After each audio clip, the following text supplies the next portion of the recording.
بسم الله الرحمن الرحيم.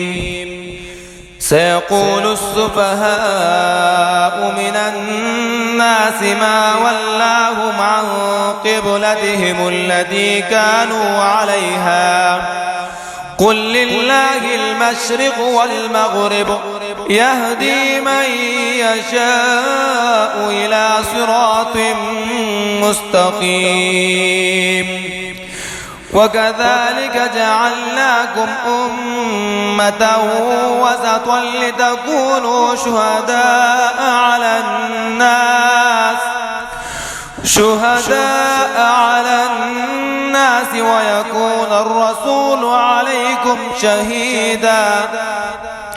وما جعلنا القبلة التي كنت عليها إلا لنعلم من يتبع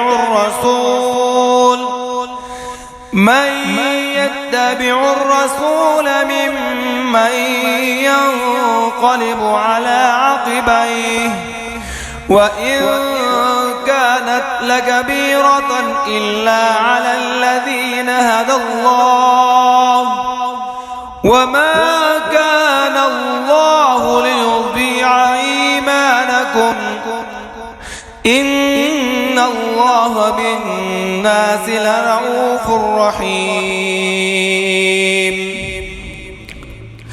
قد نرى تقلب وجهك في السماء فلنولينك قبلة ترضاها فول وجهك شطر المسجد الحرام وحيث ما كنتم فولوا وجوهكم شطره وإن الذين أوتوا الكتاب ليعلمون أنه الحق من ربهم وما الله بغافل عما يعملون.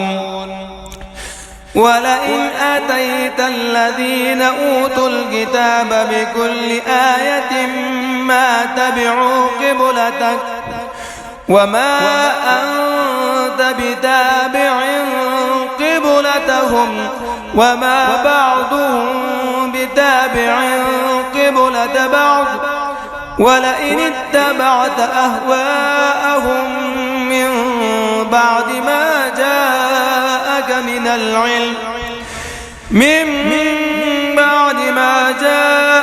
من العلم إنك إذا لمن الظالمين. الذين آتيناهم الكتاب يعرفونه كما يعرفون أبناءهم وإن فريقا منهم ليكتمون الحق وهم يعلمون. الحق من ربك فلا تكونن من الممترين.